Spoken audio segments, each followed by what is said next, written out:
Richard Smythe, the owner of Milco, is indicted on charges of smuggling nuclear timing devices to Israel. N.M. Rothschild and Sons advised the British government on the privatization of British gas.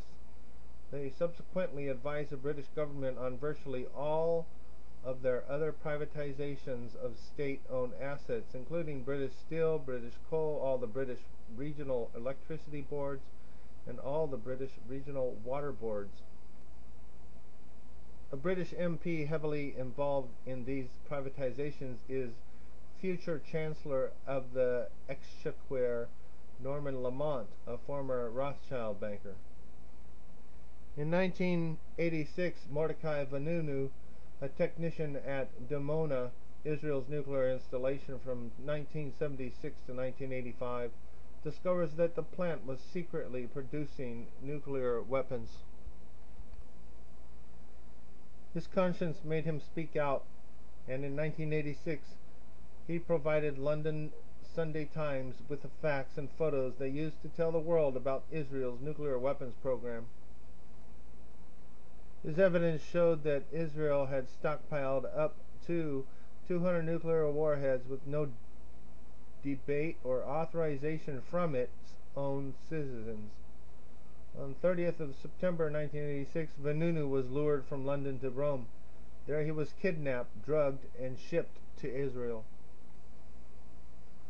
After a secret trial, he was sentenced to 18 years for treason and espionage, something Israelis are very familiar with.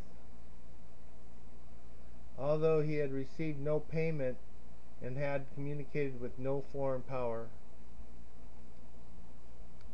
He goes on to be held in complete isolation for 11 years, only allowed occasional visits from his family, lawyer, and a priest, conducted through a metal screen. Although he completes his sentence, the Israeli government continues to hold him against his will. In 1987, Edmund de Rothschild creates the World Conservation Bank, which is designed to transfer debts from third world countries to this bank, and in return those countries would give land to this bank.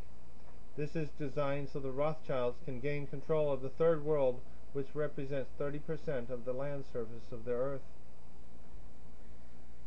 On April 24th, the Wall Street Journal reveals the role of Israel in Iran-Contra scandal won't be explored in detail by panels. In 1988, the ADL initiated a nationwide competition for law students to draft anti-hate legislation for minority groups.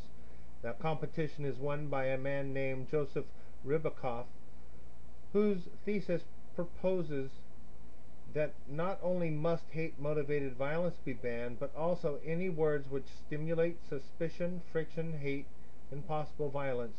These must also be criminalized. This ADL prize-winning paper suggests that not only should state agency monitor and restrict free speech in general, but they should also censor all films that criticize identifiable groups. Furthermore, even if the person making the statement can justify it, for example, Christians criticizing homosexuality because the Bible expressly forbids it, Ribicoff asserts that the truth is to be no defense in court.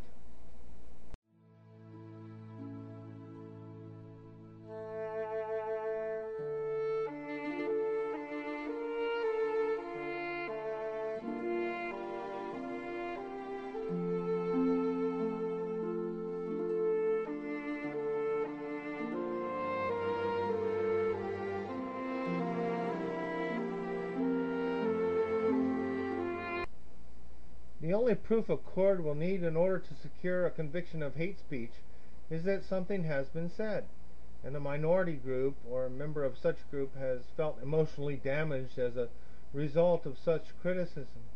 Therefore, under these proposals, which the ADL will have forced into law all over the world less than 15 years later, Jesus Christ would have been arrested as a hate criminal. This law is designed to protect the Rothschilds' conspiracy from being revealed. in that if you criticize a Rothschilds criminal cabal, you will be targeted as anti-Semitic and thus risk imprisonment. Here's a picture of Lenin and Chertoff. They have a striking resemblance, don't they? Philip D. Rothschild dies. In 1989, many of the satellite states in Eastern Europe, through the influence of glasnost, become more open in their demands of freedom from communist governance in their republics. Many revolutions happened in 1989, most of them involving the overthrow of their respective communist governments and the replacement of them with republics.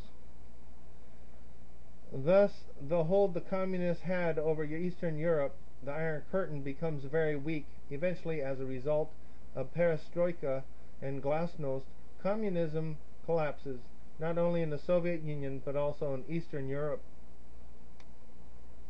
In Russia, Boris Yeltsin, whose wife is the daughter of Joseph Stalin's marriage to Rosa Kaganovich, and the Republican government take steps to end the power of the Communist Party by suspending and banning the party and seizing all their power. This symbolized the fall of communism in Russia and resulted in the start of a mass exodus of 700,000 Jews from the former Soviet Union to Israel. In the Israeli journal Halam, 24 November 1989, there is a report of a speech that then Israeli Deputy Foreign Minister Ashkenazi Jew Benjamin Netanyahu gave to students at Bar Ilan University, in which he states, Israel should have exploited the repression of the demonstrations in China when world attention focused on that country to carry out mass expulsions among the Arabs for the territories. The London and Paris Rothschilds announced the launch of a new subsidiary, Rothschilds GmbH, in Frankfurt, Germany. In 1991, following the Iraqi invasion of Kuwait on August 2, 1990, on January 16th of this year, the United States and Britain began an aerial bombing campaign of targets within Iraq.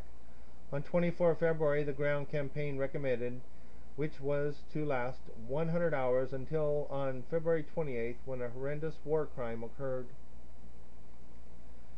This crime was the slaughter of 150,000 Iraqi troops with fuel air bombs.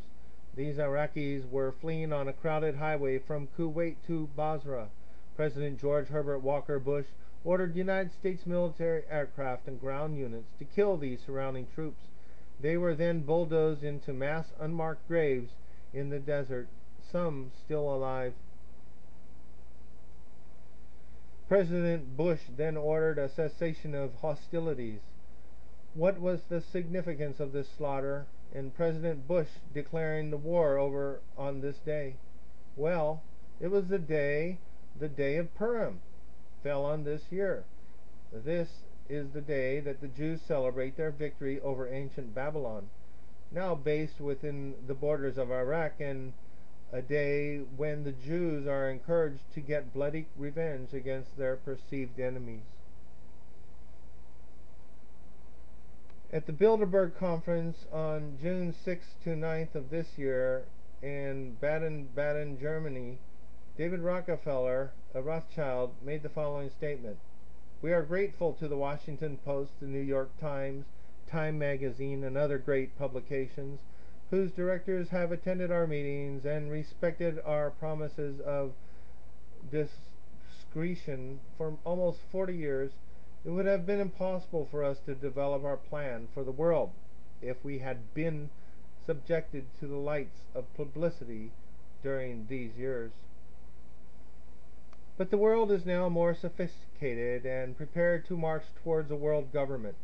The supernatural sovereignty of an intellectual elite and world bankers is surely preferable to the national auto-determination practiced in past centuries. In 1992, in March, former Federal Reserve Board Chairman Paul A. Volcker became chairman of the European banking firm J. Rothschild, Wolfensohn and Company.